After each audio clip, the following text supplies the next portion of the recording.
The following podcast is unsuitable for children under 16 years of age. Viewer discretion is advised. So, B, what number did you get?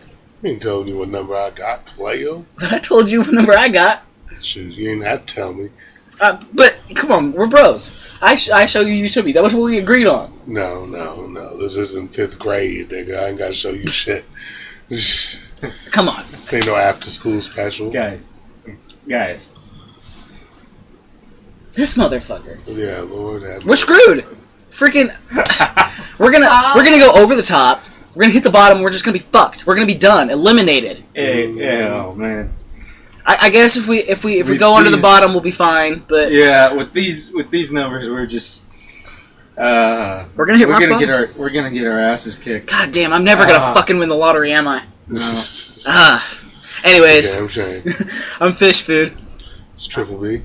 You got the doc. And welcome to Super Slam! Alright, so we were actually talking about the Royal Rumble, because this year's Royal Rumble, wait for it, 40 competitors! 40 competitors! 40 competitors. See, they did this... One ring. One ring to rule them all. 40 people to fight in it. And one main event opportunity for the WWE World Heavyweight Championship at WrestleMania 31. You see, now what I keep hoping that they're going to do is do what WCW used to do. Back when WCW had a lot of people, they had World War III. Mm-hmm. You had 3 rings with 20 men in each ring. Mm-hmm. A lot of people. 60-man battle royal. By the time you get down to 10, they all join into one ring. I don't know if they've got the roster string for that, though, WWE-wise. No. They have to bring a lot of people up from back NXT. When WCW was going, oh my god, 60 men in one ring. Mm-hmm. I remember when freaking Big Show won. I watched one where Kevin Nash won. Yeah, Kevin Nash Just won. fucking eliminated people everywhere. Yeah, I think he was the only one standing in his ring for a while. People like to talk about freaking Kane and Roman Reigns. No. You want somebody who holds a record for battle royals? Big calf. Big sexy. Mm-hmm. Kevin Nash. Woo! I think a 40-man Rumble works this year because they've been hyping NXT so much, especially with the network. Yeah. And NXT taking over Raw. And they can bring a couple of those big stars up, giving them it's a great opportunity for them to show the world what they can do in a ring. Plus, they've got more room to, like you said, bring a few big guys up. Like last year, they brought in Rusev. Mm-hmm. This year they can bring in Enzo and Big Cass. And the Ascension. And they still have Sami Zayn. Yeah. And they still, at that point, would have 5 more extra people to go to throw in the surprise returns and have 30 full-time superstars. You know, that way you don't ruin it like you did last year by having a part-timer win. Mm-hmm. Well, this year apparently Reigns is slated to win, but that's all speculation. If he comes back, I think he will. Yeah, It was a what'd we say? Incarcerated hernia. Yeah. From what I hear, a month tops is all you're out. Up to 3. Up to 3. But a long ass 3 months. We haven't heard any, there's not been any, dirt sheet stuff saying that there's been complications. So I would expect him back maybe in 2 weeks from now, at the very, very latest. Yeah, well, it can actually, it usually lasts most of the 3 months. So, with the incarceration of the hernia. From what I heard, that's if you don't have surgery, though, from what I heard. From what I heard, after the surgery, you have about a month to recover. And, and then you can start, getting back into your daily routine. But on that... Start getting back. Right. Well, when your daily routine is WWE, you don't want to go back into that too soon. Well, on the interview on Raw last week, Reigns seemed to be good spirits. He's pretty confident that he'll be back soon. I'm sure he'll be back. I mean, it's only October. I think it's going to be a couple months, but it's only October, and we've got November, December, and January. He'll be ready to go. Yeah, I don't have any doubt. Somebody who may not be ready to go though, Daniel Bryan. Rumors have resurfaced about that Tommy John surgery, and this time I think it's actually legit. I don't think it was. He's not going to have to have it. I think he refuses to get the surgery. I've been watching Total Divas, and he refuses to get the surgery because he feels like his body can naturally heal itself. It's not how it works nowadays, Daniel. Yeah. Surgery. Ask John Cena. Yeah, he gets injured a lot, but he's always back in no time because, well, one, he's a fucking superhuman. He's like an X-Men or some shit. But, he does the surgery. He knows that it helps. Mm-hmm. My body's a little engine that could, and instead of saying, I think I can, it says, yes! Yes! Yes! But no. Funny story. I was actually playing Diablo 3 Reaper Souls today, and I got a level up, and I got like 4 skills that I needed. I'm like, yes! Yes! Yes! And then freaking Austin goes like this. The whole yes pointer in the air is like, yes! It was funny as hell. But, no, I think Daniel Bryan, he needs to think about his wife, really, because he's out of work. He's not getting a paycheck because he's out of work. Yeah, I mean... He's under contract, so he's getting a very small paycheck. He's not getting his TV dates paycheck. Yeah, so he's not going to be making enough, because I know they're working on building a new house. They're wanting to start a family sometime soon. Yeah, and you know that Divas' paycheck ain't going to be anywhere near what he's used to. That being said, he's probably got a bit set aside in savings. Maybe. I don't know. He did want to buy a shit ton of solar panels for his house. But he's he's like the little hippie that could. That's the coolest hippie in the world, though. If he wants to put solar panels up on his house, like if we could put solar panels up on our that's house, actually very. We'd do it. It's extremely energy efficient and it pays for itself in no time. Oh yeah. You don't have to pay an electric bill.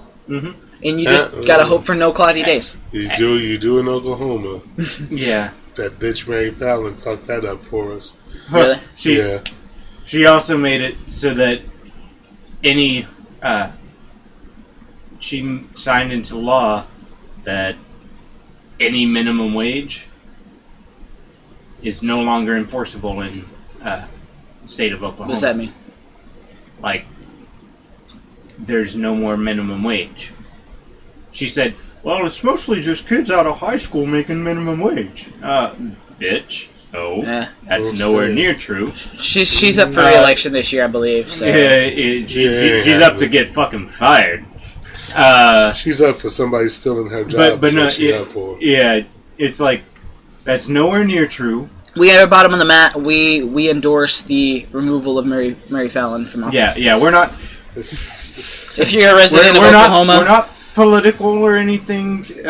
There's if we could send money to her opponent, we would, but we don't have any money. So give us money so we can send it to the opponent. Yes. And spend most of it. And FishFood's name won't be on it because FishFood will not endorse or say anything bad about any candidate for his potential boss. Yeah, I can't.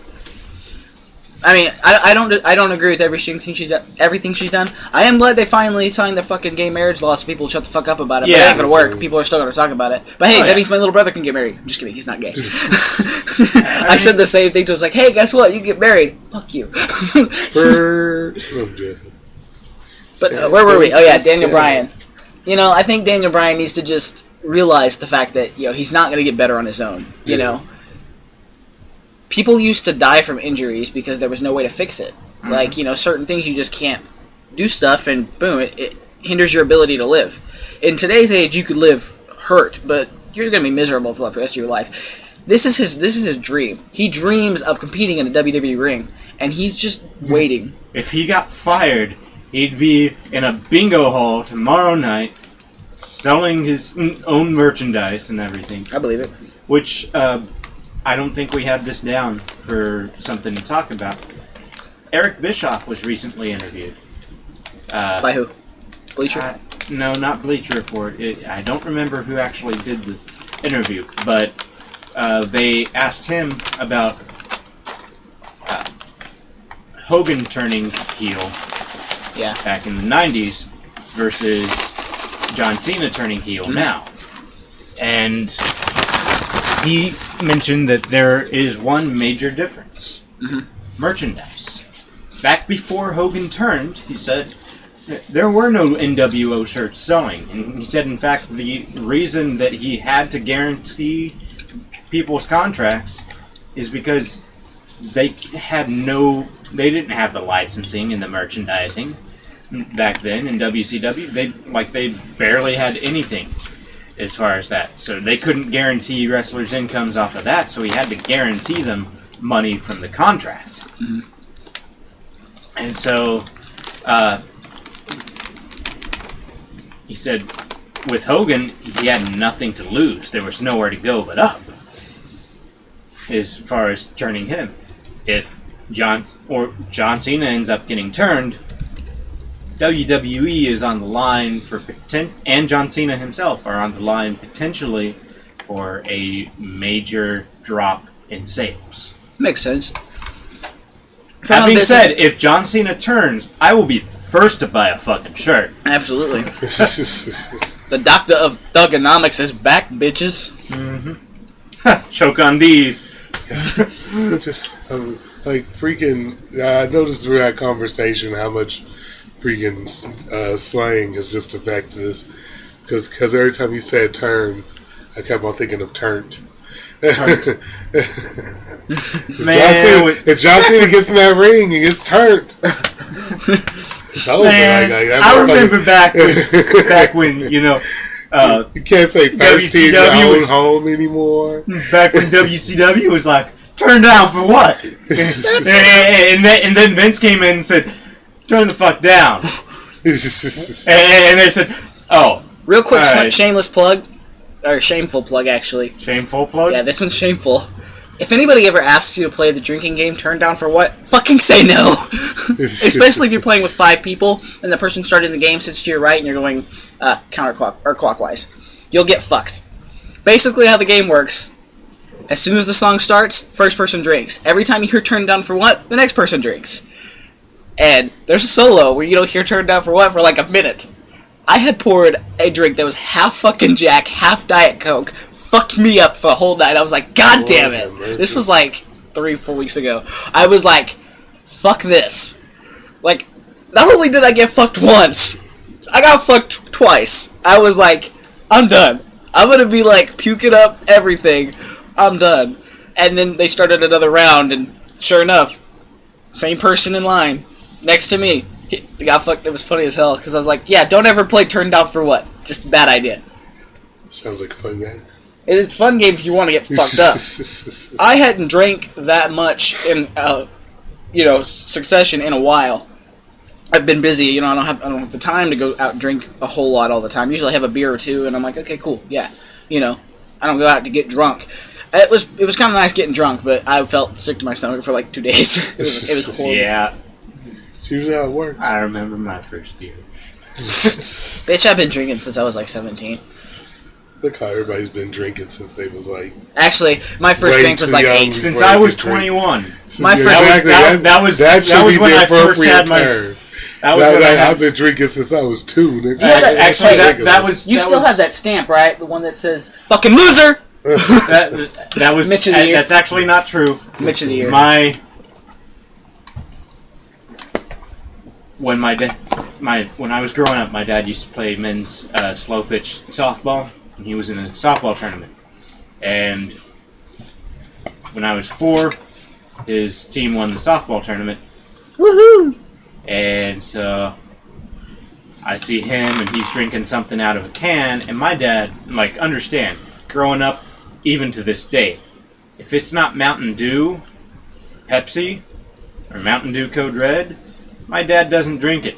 Now he's diabetic, so now it's Diet Mountain Dew. Diet Mountain Dew Code Red. The only diet doing it. Mm-hmm. And so... The only Dew with diet in it? That's what I've been saying for months now. But no, we know. Frickin' he's always drinking Mountain Dew, and so I'm sitting there, I see that, and I'm like, that's gotta pop. I was like, Dad, can I have a sip? And he's like, no, you don't want a sip. Dad, can I have a sip? I swear I want one. No, you don't want a sip. I really do. This stuff, keep in mind, this was Budweiser. Delicious. It had been sitting in a cooler all day. Delicious. With no ice. Not delicious. I had a sip. can't do beer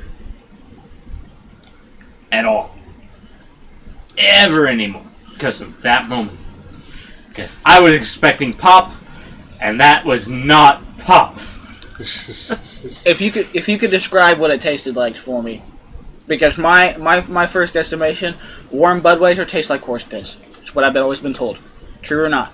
How does that person I would not know what horse piss tastes like. Damn, I was trying to get him.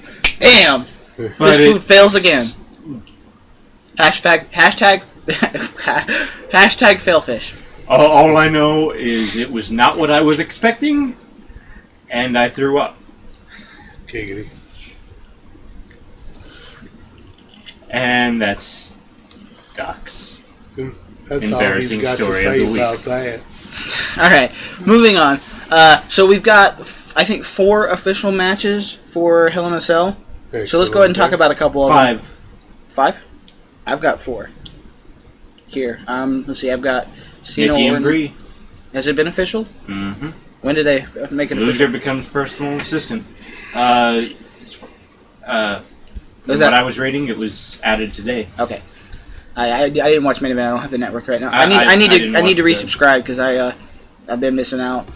They keep sending me emails. So I was like, I just out on money right now, but now I do. There's no fucking excuse now. Well, let's talk about Sheamus and Miz real quick then. I'll go ahead and add this to my notes, Nikki and Brie. But Sheamus and Miz for the U.S. title. Sheamus has been getting one up by Miz and Mizdow. It's been kind of comical. Yeah. Mm-hmm. Dang The way they Mizdow. gave Miz the win on Monday was awesome. I actually kind of sort of missed that match. I watched late because I had to help at the haunted house, and then I had to go pick up my girlfriend from work. So I started watching at like 8:30. Speaking of, how's the haunted house going? We started working yesterday. It's our room's coming together really good. We haven't started building anything, but we've got a good idea for it. Chem club's in, physics club's in, I think computer club's in, SSA. So we need a couple more groups, but the frickin' they're fighting and everything, and Miz is getting his butt handed to him. Like always. And Mizdow's on the outside, mimicking everything that Miz does. I fucking loved when he did that last week on Raw too. It's gold. Where the Miz audience rolled out of the ring, he had just got his freaking Damian Sandow just got his ass whooped. He's half hurt. He's still copying this nigga. Miz got thrown out in the ring. Yeah. Tumbles, lands, and he's going like this. Mizdow sees it, runs, does a running somersault, lands, and he starts going, Hashtag best body double ever. Yeah, this dude takes his job seriously. And so Sheamus is like, all right, and he gets out, and both Miz and Mizdow start darting underneath the ring. Well, meanwhile, the referee's starting counting to 10. Sheamus goes, he accidentally grabs Mizdow, pulls him out from underneath. He starts to try and go for the Miz. Mizdow sort of pushes him and goes to hit a clothesline. Sheamus counters, ducks underneath it, and goes for the brogue kick and gets Mizdow with the brogue kick. Starts trying to pull Miz out. Miz kicks him away. He starts trying to go underneath the ring. Meanwhile, Miz comes out the other side of the ring. Referee's at 9. Miz slides in. The referee looks back, sees Miz is in the ring. 10. Wouldn't have won him a championship. Very but, crafty. oh my god. That is a very Miz crafty way. is the best heel in the WWE right now because he's the only one who continues to go out there and do things that will make you hate him. Exactly. The only one who's trying to make you not like him. Let's put it this way: if I were to have 2 petitions, one that was join the We Hate Randy Orton club, and one that's We Hate the Miz club. The Miz club would get way more fucking signatures. Mm-hmm. Absolutely. No matter what city you're in, well, except for Cleveland or St. Louis. St. Louis, Miz would get a shit ton. Cleveland, Randy Orton would get a shit ton. But I mean, The Miz, he's the definition of a true heel, because I don't think, like, Orton's been showing some face tendencies a little bit because he's fighting the Authority a little bit. He's got a lot of animosity between him and Rollins. Oh my God, We'll talk about that all later, but yeah, the Miz, he's annoying. I like the character on him. I just don't like him because he's like, I don't like him from a fan perspective, but as an analyst, I love it.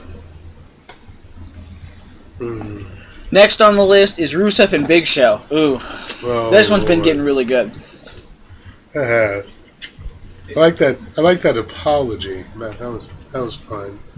The apology that wasn't an apology. Exactly. I was like, I hope they do that, and they did it. I was like, praise the Lord. One thing I will mention from Raw the other night, Lana took a shot at my Atlanta Braves, and I was like, oh, you bitch. Yeah. I'd still fuck you, but you bitch. Yeah. I heard that one, and I was like, oh. Not cool, Lana. Yeah, because I'm a huge Braves fan. I've been a Braves fan for a long time. I'm just concerned with this storyline that they're just going to do what they've been doing with everything else, Rusev, and just delegitimizing the Big Show. Well, it's not really delegitimizing him. I mean, think of what's happened with Rusev the last couple weeks. He won by disqualification against Big Show last night. When Mark Henry interfered, got double teamed by Mark Henry and Big Show so that Big Show could knock him out. Like, seriously, at the end of that match, it was sort of not really clear who the heels and who the babyface was, because Rusev has a guy in a submission, gets up to get rid of somebody who was trying to distract him from getting the win, goes back, gets the guy in the submission, the guy who he just hit, who was trying to distract him, comes in and nails him, so he wins via DQ, and then he goes out and he's like, yeah, I just won via DQ, just got blasted, but I still won, and I'm going to show pride in my country, and I'm going to start waving my flag, and then both the people who were in the ring, the guy who hit him and drew the DQ, and the guy who he was fighting in the match with, double team him for showing pride in his country. Seems a little bit fucking fishy. See, and then the week before, fishy. He stood face to face. When he said that. Stood face to face with the Great One. Oh God! He stood face to face, nose to nose with The Rock, and yeah, The Rock ended up getting the better of him physically, but he put him over to such a degree on the mic that I'm telling you, by this time next year, there is one top heel in WWE, and his name is Alexander Rusev. And see, unless they turn him, because the creative likes to ruin people like that. I honestly don't think that'll work. You can't turn him. Yeah. He's too anti-America. Yeah, absolutely. And one thing I like about... That's how they're going to ruin him. Make him embrace America. Exactly. One thing I like about this little, I'd say, triple threat feud, Henry and Show, they've been kind of at each other. They were kind of at each other's throats at the end of that match. Maybe next pay-per-view we'll see Show and Mark Henry, because you couldn't beat him either. I could beat you, like hell, Yeah. I think that'd be cool. We haven't seen that in a while, so. Well, it's one of those things where I don't know what's going to happen, but I do have some predictions. I know they can't afford to build another ring. They do have freaking Mark Henry and Big Show wrestle against each other. Or Mark Henry, Big Show, and Rusev against each other. That would be ridiculous. Oh my God. You put that man even at a 2-on-1 handicap match with the two of them. Oh my gosh, he's going to skyrocket even more. Yeah. Oh yeah. I mean, it's going to shoot his star up. But I'm telling you, the only person who can defeat Rusev via pinfall or submission is a true American hero. maybe somebody who went to the Olympics. Maybe somebody who won the Olympic gold medal with a broken damn neck. Freaking neck. If you're going to quote Kurt Angle, If do I'm it going right. to quote him, that's true. Sorry. Or you can just quote him. The only That's person who can do it, in my opinion, is Kurt Angle. I don't think... honestly... It's true. I believe you. It's damn true. I don't think that the WWE would do that, though. If you're going to bring a legend back, what's the point of ruining somebody you've built up so long just to get a loss to a returning legend? If Kurt Angle's going to come back, honestly... Oh, no. It wouldn't be his first one. It wouldn't be the first match between the two. First match between the two, Rusev goes over. Second match, Angle wins. But think about putting him in a 3-month storyline with Kurt Angle. Putting him in the ring with that caliber name. Kurt Angle's been in TNA for so long, yeah, we understand that it's sort of lost a little bit of his luster. But everyone remembers what he's capable of in WWE. He is he's a sure thing for the Hall of Fame when he does end up retiring. I like how you said he lost his luster. That's going to be the cloudiest fucking diamond in the WWE. No. There is one cloud here, and that belongs to Jeff Hardy. Oh! I think if Kurt Angle comes back, I don't think he should go over at all. Because I feel like, they put so much work into Rusev. One loss isn't going to hurt him, but why bring Kurt Angle back to even give him a win? If he's going to come back, he needs to put Rusev over and solidify this guy is the real deal. Oh, no. He's in storyline. Well, hopefully by the end of the Rusev's going to go over 2 out of 3. But that middle one, he's going to lose because really, you can't have such a big anti-American go over by someone who doesn't really, or be defeated by someone who isn't really, definitively tied to America. That's why Big Show's not going to beat him. See, I get that, but I think if you're going to give somebody that first win over Rusev, Angle doesn't need it. Give it to somebody who does. You can find a way to make somebody an American patriarch. You can find somebody Roman Reigns has been a big one name people have been throwing around. I don't think Reigns needs it either. Reigns has established himself enough. Mm-hmm. There's a lot of give Jack Swagger that opportunity again, but I know there's several.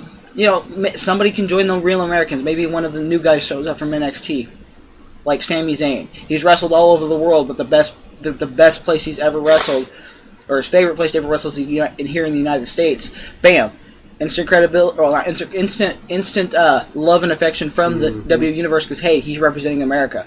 This guy could do it. It's possible, but I'm not saying he's the perfect guy. You need a definitive link between that superstar and America. You've let the real American lose to him. You've let an American Olympian lose to him. You let Biggie, who WWE tried to build as an American hero out of nothing. Speaking of which I haven't seen him on TV in a while. Which is, one thing that I see wrong with your theory is they tried to build Biggie as a big American hero with no prior backing, and it didn't work. It's not that it didn't work. It's just that they didn't run with it enough. If they would have run with it, maybe. Well, no, he had 2 pay-per-views. I guess that's enough. But I mean, he was just fodder. Big Show is in a sense cannon fodder for Rusev, but at the same time, he's a good guy to give him even more credibility. Mm-hmm. I think because he's not main event caliber just yet, why ruin his perfect record with a blemish, even if it is to Kurt Angle? A surefire Hall of Famer and a man who is definitively tied to America. I just don't think it makes sense personally. Also, multi-time WWE champion. The only American gold medalist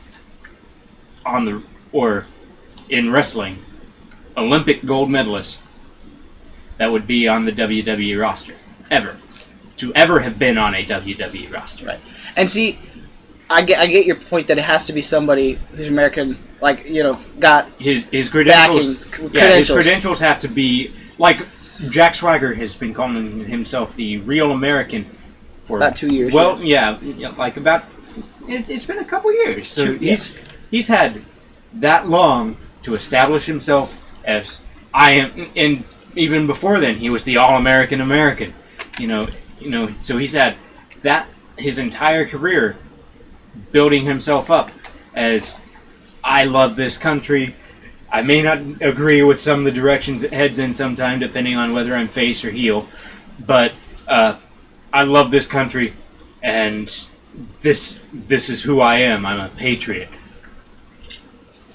You need someone who has that kind of connection in storyline, and WWE doesn't have anybody of that caliber. If you bring Kurt Angle back, he's immediately of that caliber. And think of what that does. I mean, that would have put Rusev in the ring face-to-face with The Rock. He would have beat Mark Henry and Big Show by that time. And even if he loses to Kurt Angle in one of their matches, if he goes over in the storyline over Kurt Angle, then he would have beat Kurt Angle. Look at that man's credentials in the WWE. True. More impressive than anyone else that Rusev's been in the ring with. But I feel like this whole him conquering America repeatedly is a story. That story has to end with him finally losing. It can't end with him losing and then winning again. So in that sense, giving 2 wins to Kurt Angle doesn't make sense at all. So why even let him beat him once? It'll be interesting to see what they do with him in the next couple months and throughout the next year. It's a very, very interesting topic. I thought it was because I feel like carrying on the storyline too long anyway. Yeah, you should have cut this shit out after probably after Swagger at freaking SummerSlam. That should have been Swagger should have been that should have been when it ended. And see, eventually it's going to die out. People are going to stop wanting to back the unbeat. Well, they're going to stop wanting to back anybody because they're like, he's just going to win again. Yeah, he's just going to beat him. It's why people got tired of Goldberg's win streak.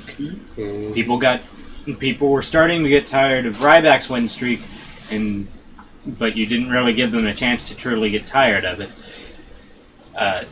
People got tired of Shield winning everything. All right. Next on our list, we'll talk about Nikki and Brie.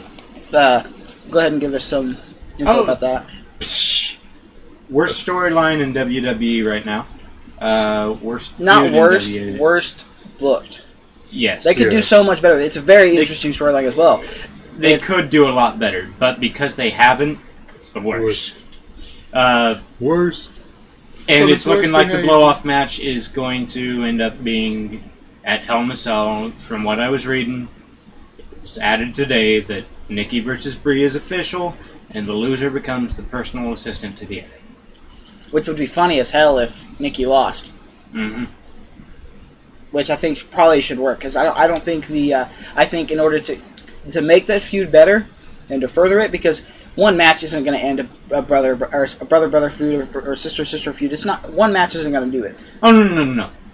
But there were a lot of fans speculating after the way Michael Cole was trying to sell the match that happened on Monday.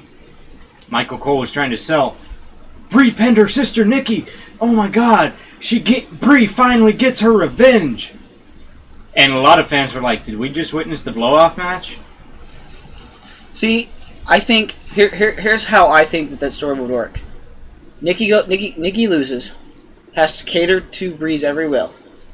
The fans are gonna be sympathetic. They're like, either she deserves better than this. She's the wife of Daniel Bryan, hottest. Wait. Nikki loses? Brie. Sorry, not Nick. Wow, I can't tell. Okay, the one without tits. She loses. Flats McGee. See, they're twins, and I can't tell the fucking difference. I need to remember. McGee and Flats McGee. Brie is with Bryan. That's what I need to fucking remember. Anyway, the face goes under. People are going to feel sympathetic for her, say she deserves better. And then eventually she's going to get tired of it, and she's going to want a match that says, you know what, I'm tired of it.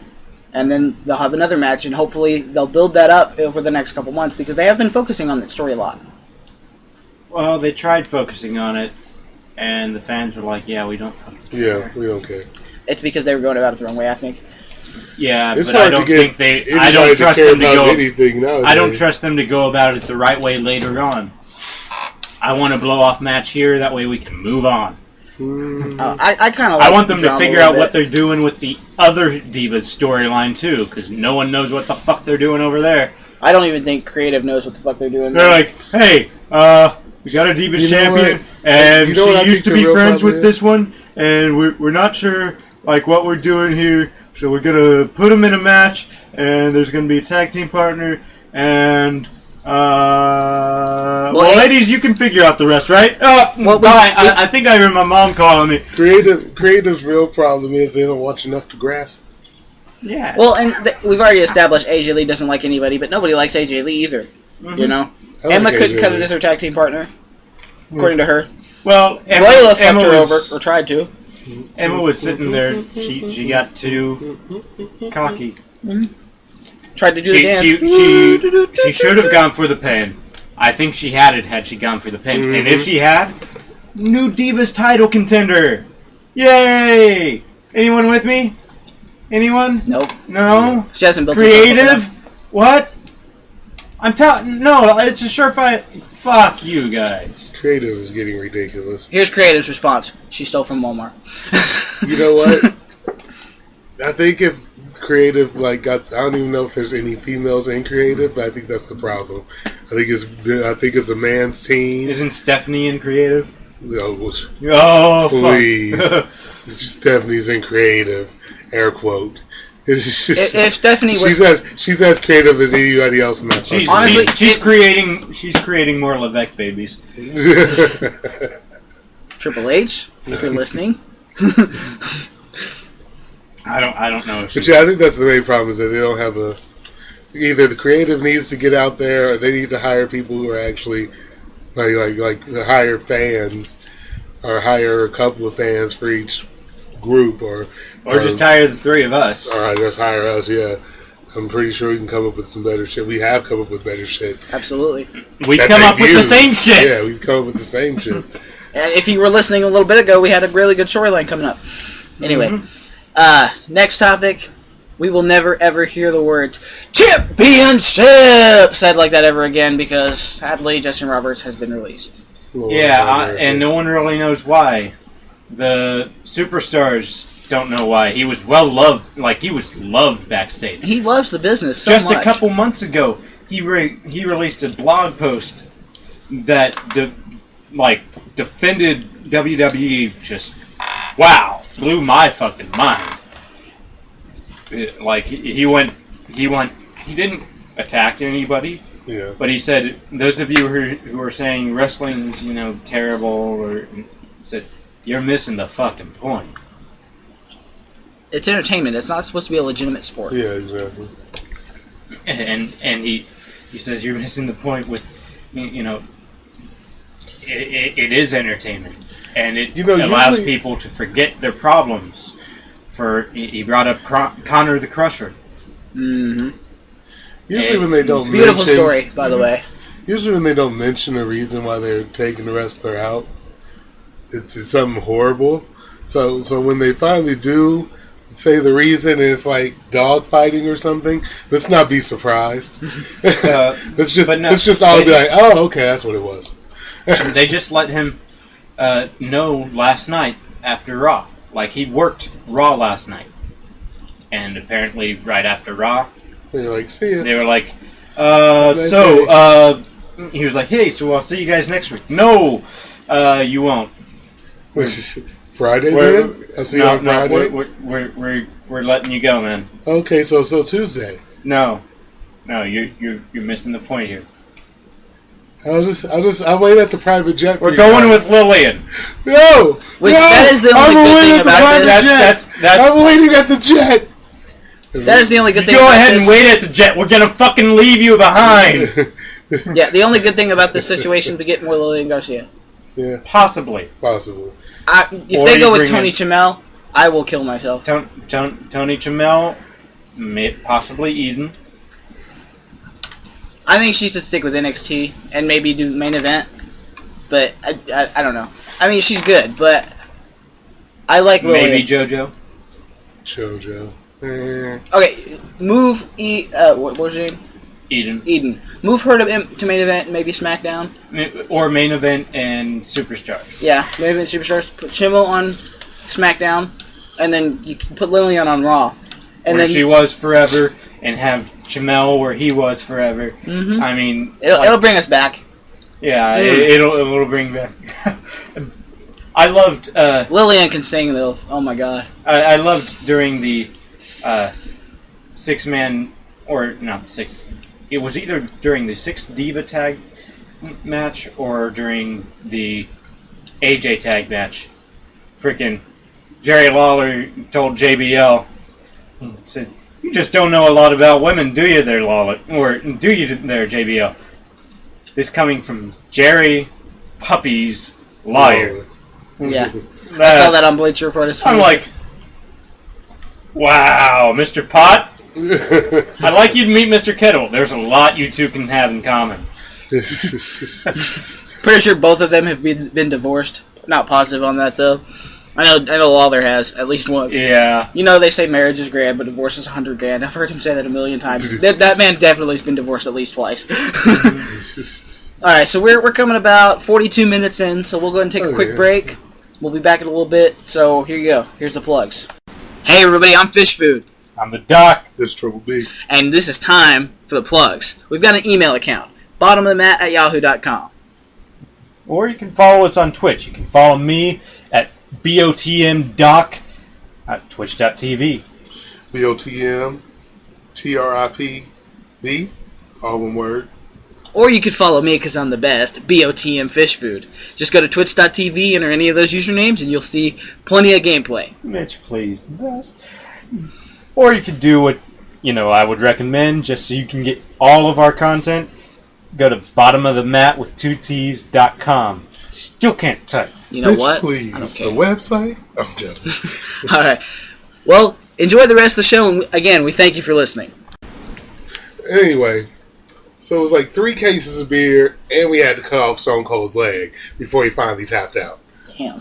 Wait. So, he tapped out though. He didn't pass out. He legitimately tapped this time. We can't be having the freaking pass out thing going on in the middle of the ring of death. We already. I guess it's a crazy party. That's still not the worst drinking game ever, though. By the way, it's fucking Stone Cold's leg up for sale. Oh yeah, I saw it. Betting starts at $2 million. Yeah, but no, it's still not the best drinking game ever. I mean, try playing tag team beer pong against Kevin Durant and LeBron James, dude. You'll get fucked up for days. Damn. I saw you over there getting manhandled. Man, I don't drink anymore. I'm saying, but weren't you playing the game? No? Yeah, I used to freaking.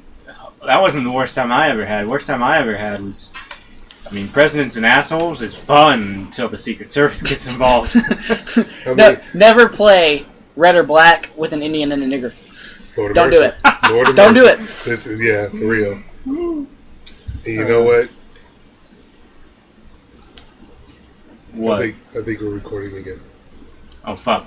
Damn it! Hashtag failfish. All right, hey guys. Anyways, welcome back. I'm still FishFood. I'm still Doc. And I'm still the Triple B, and the hiccups are gone. Oh yeah, we waited. That was the whole break. If you want a surefire way to get rid of hiccups, by the way, Doc's tip of the week: vinegar. I thought I was about to say a spoonful of peanut butter. I tried that too. Tried that about an hour ago. That's what that's doing up there. You want to fix it? Drink vinegar. It's you can use apple cider. You can use malt vinegar. You can use straight up just regular white vinegar. But it will get rid of the hiccups. Now, on Doc's tip of the day, do you know about what else vinegar does for the ladies? Snaps that pussy back. Girl, I done ran out of that vinegar. Oh, girl, it's cool. Come over. Snap that pussy back. Well, while it puts the pussy on the chain wax. While we've got games on the mind, let's talk about 2K15. Oh, hell yeah. my God. That's still just So ready. CM Punk's character pose. I'm getting more and more happy every time they push it back because that means I have more and more time to wait for PlayStation to. It's only been pushed back once. It's only been pushed back once. I know once, but I'm hoping that they do it again. I can keep doing it until the PS3 or the PS4 can play PS3 games. They need to turn that on, damn it. Ain't gonna happen. No. Comes out later this month though for PS3. Day after my birthday. Oh no, wait, not for PS3, for PS4. But yeah, comes out the 28th. 28th for PS3 and is this going to be exclusive? Is it going to be on both systems? No, it's both systems. Okay, cool. It comes out early on last gen, so PS3 and 360, and then Xbox One and PS4 comes out November 18th. Yeah. Birthday present. So if you want to get FishFood something for his birthday, don't get him 2K15 because I've already got it pre-ordered. But send me the money so I can go pick it up. That'd be great. If you want to give me something for my birthday, which is on the said date. Really? Yeah. Nice. Yeah, November babies. Indeed. And Scorpios all day in this bitch. Leo. Get the fuck out of my room. Get the fuck out of here. I'm a Leo. Fucking I'm in charge. Oh, Negro, please. Only person that can tell me anything is damn Sagittarius. That's because we're... Did you say Sagittarius? Sagittarius. But using it when I go... Sagittarius. When I go to freaking... I'm thinking about Padre again. The last hurrah of Padre since I'm getting old. So once I go to Padre, I'll totally use that. Old-ish. So, girl, what's your sign? Sagittarius? Sagittarius? Word? Did you say Sagittarius? Because, girl, it's screaming right now. I'll have to come up with something better than that, because that makes it sound like she got a stanky pussy. Anyways, another big deal about 2K15, other than the CM Punk thing. CM Punk's his body image for the game came out, and it looks really good. And it's very impressive considering the fact that he wasn't available for the body scans? Yeah, which I was under the impression that he was. Like, they got that done, like, right after last year came out. He wasn't available for him, but apparently they had enough video of him and his tats. Yeah. They got those down perfect. Oh, yeah. But no, the supposed screen grab that came out shows him in the same garb that he was at in Money in the Bank. Was it Money in the Bank? Money in the Bank. And it looks I'm just impressed with everything overall with the game. The part I'm most excited about is the fact that a song from my favorite band, Avenged Sevenfold, is on there, and it happens to be the one that I currently have as my theme music on 2K14. Nice. This Means War. Fucking love that song, love that band, and I was like, yes, I have my entrance music already. I don't have to download nothing. I was excited about that. You know what would be real cool? I know they can't do it on this game, but on the next game, if, like, you know how you can put your own theme music in if you have it uploaded on your PlayStation. Not on PS4. But it won't. You can't do it on PS4? There's no way to extract it off of USB. Oh! Not yet. It burns. Yeah. You should be able to put in like an actual CD. I haven't tried that. I might try that. Let's see if that works. But freaking, it would have been cool because you could never hear your theme music on anybody else's shit when you're playing them online. Mm-hmm. It'd be cool if you could merge like somebody's freaking playlist or whatever just for that game. Like, say you have a song set, Naughty by Nature or something like that. Hip Hop Parade is my theme song for my character. And instead of not being able to hear it, just that song for your character gets uploaded when your character gets uploaded for your other person's PlayStation. That'd be kind of cool. I don't think they can do that, though, because of copyright stuff, but it'd still be kind of cool. Yeah. But no, I think the best part about the soundtrack, or, well, the worst part, depending on, your personality or if you like these two people, Wiz Khalifa and John Cena recorded 2 songs together. I'm a little excited to hear him. I haven't listened to him yet. I'm not gonna lie. I want to hear it. No, I don't like Wiz Khalifa. I don't listen to rap. It's not that. It's just the fact that John Cena ain't picked up a damn microphone since what, 2011? Really? He recorded a new album in 11. No. 2011 BC, right? No, Yeah. not that long. Okay. He's feels like it's he's been a that pretty long. decent For real. rapper. He's not Eminem. He's no Lil Wayne he's or whatever. decent when someone else writes his lyrics. Exactly. No, well, yeah. It's I thought The Untouchables was a good song and Word Life was a good one, but that's just me. Word Life to me, is the basic thug. to me, the best. the best one that he ever had was the one where he brought in Nate Dogg, Bad Man. Yeah. yeah. I'm sorry, Bring him Rest Nate in Dogg. peace. Rest in peace, Nate Dogg. I'm sorry, but yeah, don't fuck with John Cena. I'm a bad man. That was the best line in the song. Wasn't even Nate Dogg's. It was John Cena's. In that fucking chorus. I have to listen to it again. It's been a while. With a mic in my hands, I'm a bad man. Even in a fight with my hands, I'm a bad man. Living on the streets all my life, I'm a bad man. I'm a bad man. I'm a bad man. It's so fucking catchy. Yeah. Like the catchiest thing I've ever heard. Why they didn't use that as his fucking song, his theme song, was it probably because it says in it, "Don't fuck with John Cena, I'm a bad man." Yeah. That would have worked in the Attitude Era, but not anymore. Alright, moving on. Last week, we hinted at this a little bit. The Rock came back to Brooklyn! That was actually, I honestly... Told a little New York story and everything. Derek Jeter! He got around to all the boroughs. Well, see, Yeah, all of them. The funny thing about that, I was watching... Even though he only just skipped through the Bronx. I was watching with my sweet mate, and we were mentioning a bunch of different I stepped people. one toe in the Bronx, and I was like, "Fuck it." We were mentioning a bunch of different people, right? And The Rock happened to come up. We were talking about Roman Reigns being related to The Rock, and Roman Reigns showed up via satellite. I was like, "Yeah, The Rock does that a lot." And then his music came. We're like, "What?" Nuh-uh! It was like we fangirled for about 2 minutes, a full 2 minutes. It was awesome. Like it was. I was about as long as his saw- entrance lasted too. His entrance lasted a while. Yeah. Oh yeah, I saw that. I said, well, this is a nice surprise. Yeah. And the fact that he got in the ring with Rusev and was talking shit. I was ready for Rusev. I was like, Rusev about to get that. How much credibility does that give Rusev though? I'd say a little bit. To me, it gives him a lot. The fact of how Rock put him over as one of the biggest, strongest, best guys in the back. Right.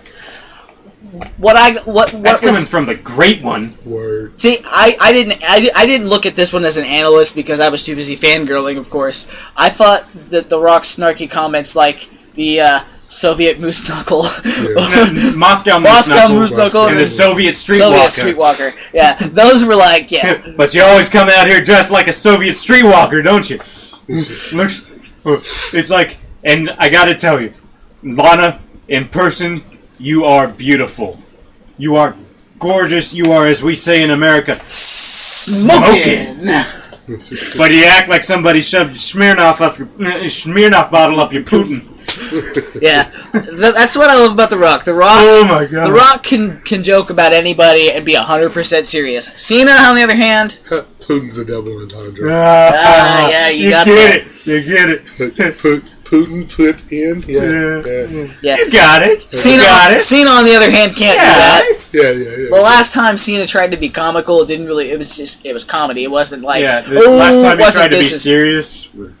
The last, I guess, diss type stuff he did was with the Wyatt family, with all the pictures of. It was funny as hell. The last real big diss fight that I remember him being in that he got serious for was post SummerSlam with Paul Heyman. And oh my God! I was gonna say Cena versus The Rock was the last. Yeah. Was the last like heavy hitting one because he was trying to get back down to the Word Life level. Yeah. With it and shit, which I thought was cool. I was like, hey, that's the only way you're gonna take The Rock down. Are you talking before Cena, Miz, when he came out as Doctor of Thugonomics? Oh yeah. Yeah. And he was. I haven't done this rap thing in a while, but I still have my PhD in Thugonomics. Yeah, I was like, here we go. I'll give you 5 minutes, and it was an entertaining 5 minutes, wasn't it? I was like, That was one of his motherfucker. favorite. That was one of my favorite of his moments because he was legitimately entertaining. Oh yeah. And that's because one I thing. was like, let me listen to this John Cena tired when ass rhyme, and then it wasn't a tired ass rhyme. I was like, I love John Cena when he is on point, and when he does the Doctor of Thugonomics style disses. That's awesome. Mm-hmm. When he does his regular style disses that he does now, where he throws out some type of 2-cent diss when the other dude just gave out like $100 diss. Yeah. The other dude just called your mom a cunt, and you're like, yeah, well, you're stupid in your shirt. Oh! No. Oh yeah. Well. You're a towel. It's like, dude, I just called your mom a cunt, and you're coming at me with that? Really, I'm a towel. Yeah. Really? Yeah, you're a towel. Really? Yeah. Really? You're a towel. Really? Really? Really? You're a towel. Snap out of it! Sorry. Speaking of snapping out of whatever trance I was in, the Wyatt family. Oh, if we can call them the Wyatt family anymore. They still been are. Released. Those vignettes. Oh yeah, my man. god. That's some spooky shit. Bray Wyatt's by himself. From now. He set Luke Harper free. Mm-hmm. He set Eric Rowan free, and then the vignette that he released where he was just himself. It's coming. Oh my god! It's coming. What the fuck is it? I don't know. Yeah, I know. If we're talking about the clown, I'm freaked out. It's Halloween season. Really, I think that what they could do, and this is what I've been thinking on ever since they've been doing this, they could be setting up like a new family, like grabbing some NXT dudes for a new The Ascension would be for a perfect new family. for it. Yeah, That's been rumors floating around as well. But to start a new Wyatt family, because you're releasing these two to go and spread their wings now. Luke Harper, don't get it twisted. Luke Harper in 10 years will be the only one from the Wyatt family, or will be the main one from the Wyatt family that we're talking about. Mm-hmm. That man is one of the best on the roster. When you look at the three, Luke Harper is the one I like to see the most in the ring. Bray Wyatt's matches, they seem really dry to me. His mic work is outstanding, but his ring work is lacking a little bit as compared to Eric Rowan and Luke Harper. You need to look up, there's an interview that I'll look it up later. Bray Wyatt did. Bray Wyatt? Yeah, Bray Wyatt did a... Bray Wyatt? He did an interview. Let's see. I just saw that. Where was it? We'll look at it in a little bit. But no, like in his feud with Cena, those matches. I mean, for a Cena match, it was boring, and for a Bray Wyatt match, it was boring. It just didn't work with him. The best match I ever saw with Cena was with Daniel Bryan, or not Cena. With Bray Wyatt was Daniel Bryan, and you've got Eric Rowan and Luke Harper. That was a storyline though that kept seeming like it was going to be boring, but then if they spice it up in some way, if they do that with more storylines, we keep interest. The only thing I didn't like about it though was the matches themselves, because I mean, Bray Wyatt's a good competitor. It's just I don't get his chemistry. I don't get it. Like he doesn't connect with me on a fan level. Yeah. It's because it's hard for his character to connect with other characters without him playing that freaking I'm the end all be all of your wrestling career. Worlds. Yeah, I can make your career disappear. Right. If I beat your ass, it's over for you. The Eater of Worlds ran into super fanboy Sam Roberts, and in that interview that's up online, just look up Sam Roberts and Bray Wyatt online on YouTube. But Bray Wyatt says, what comes next from Bray Wyatt will peel the skin back from everyone's forehead. Nice. Yeah. Peel the skin back. Like they asked him from everyone's point. Well, now they peeling the skin back to then suck our long slongs because they're going to ruin another wrestler with their horrible, horrible storylines. We'll have to see it. It is creative. But no, they asked him why he missed, like if he feels concerned about having missed a pay-per-view, and he just sort of laughed and he played it off. I don't know whether it was him playing it off as, hey, don't worry about it, even though I'm, not really sure what creative is doing, or whether there's actually a plan. I'm not really sure, but what he said is it evolves on itself. As I keep saying, there is no character, man. It happens naturally, man. It's the evolution of me. Missing a pay-per-view? Come on, you think I'd just miss a pay-per-view for no reason? Come on. Come on, son. Come on, son. Well, I mean, it's not like Jericho and Bray Wyatt was going anywhere anyway. It was kind of going downhill.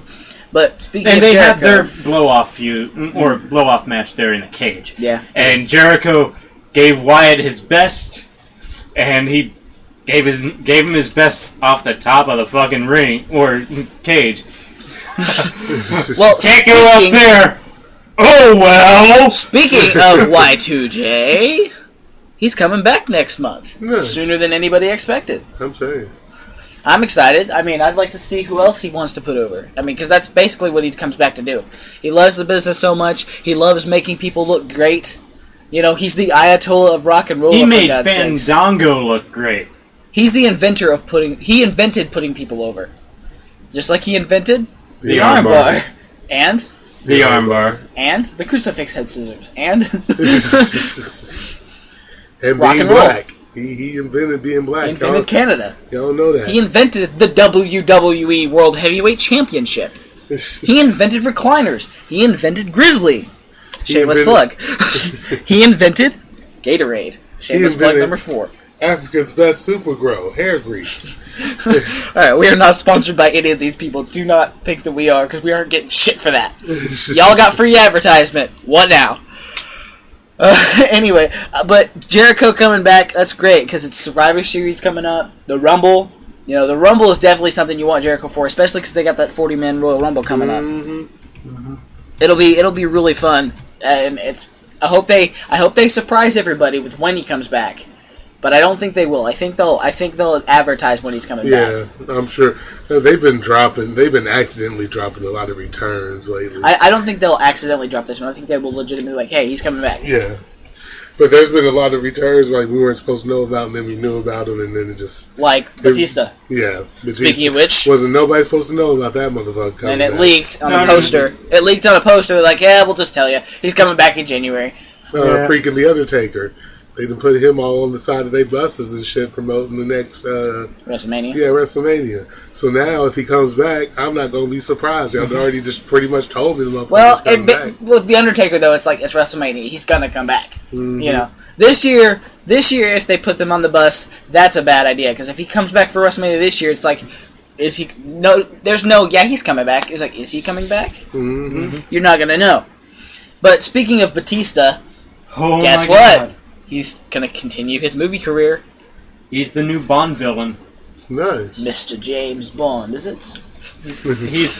He's going to be the sort of in the style of Jaws and Odd Job. He's going to be the big henchman. Oh, he's not the main villain? Assassin. No, he's not going to be the main villain. That'd be great. But he's going to be the henchman / assassin. By the way, Jaws, which means he's gonna was die. a professional wrestler. Odd Job was played by Professor Toru Tanaka, a professional wrestler from Japan. Nice. So the Bond films have a history of using professional wrestlers as the big henchmen that Bond has to end up defeating, or making into a good guy when they go into outer space, because he falls for a Swedish chick, if it's Jaws. But being that, Batista's a bad guy, that means he's going to die. Well, not necessarily. Most Jaws likely. was a bad guy in James Bond film, the big tall guy with the metal teeth. Mm-hmm. I don't and watch he James never Bond, died. to be completely honest.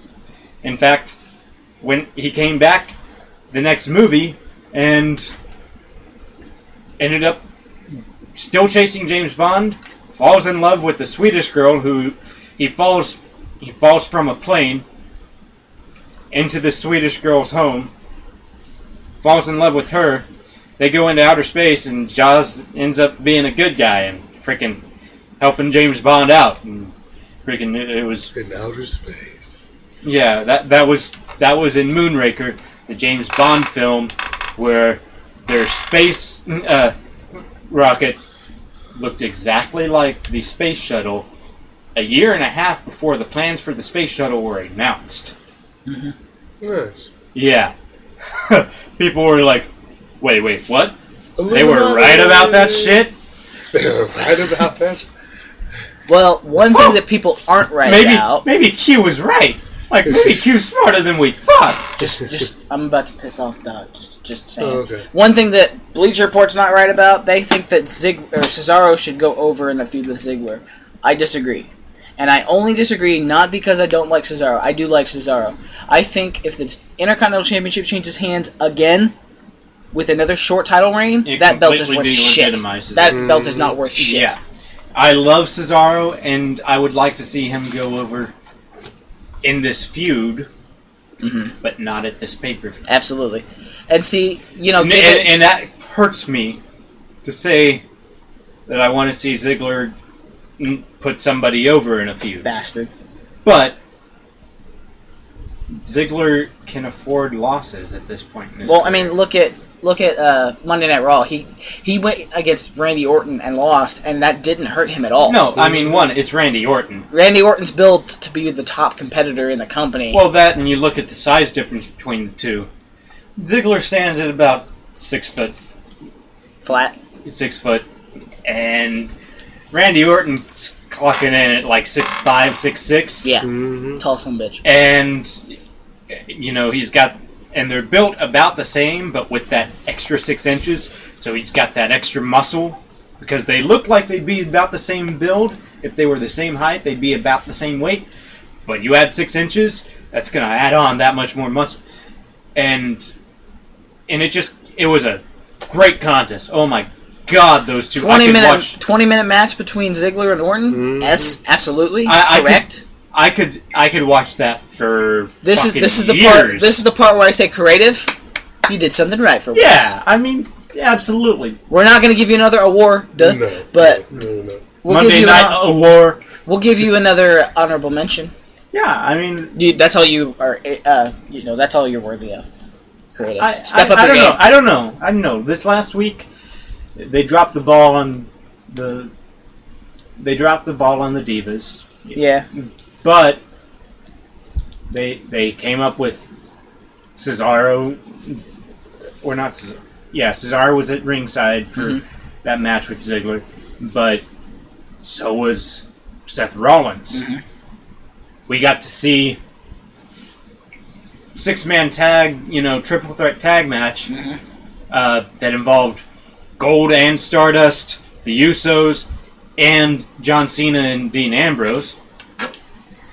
We got to see John Cena and Dean Ambrose in a contract on the pole match. Which was promised for Hell in a Cell. It was promised for Hell in a Cell, but I like that they gave it away for free. I didn't understand it at first. I was like, why would you do that? And then that Randy Orton segment came up. I was like, that makes a lot more sense. Now you've got time to build towards that instead of just, hey, and the loser gets Randy Orton. And even though it still feels like it's going to be that way, and now it's John Cena versus Randy Orton, part 792,428. 0.6. It's subsection B, Appendix A, Clause 4, Article 6.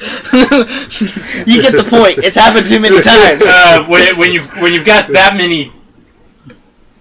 that many battles in your rivalry, it's time to put it to rest. When you ask somebody, hey, you remember the Cena Orton match? Which one? The one from like a while ago? Which one? The one where they were like in the ring and fighting over the belt. Which one? the WWE Championship. Which one? See, there's so much. It's happened way too fucking much. But it's happening in a cage, and that is a main event. With Brock Lesnar not being there, they can add a stipulation because both men legitimately have claims to a rematch. Exactly. Yeah. I mean, Cena did invoke his rematch clause for Night of Champions, so he doesn't quite have the rematch clause. But he has a reason to feel entitled, as does Randy Orton. Mm-hmm.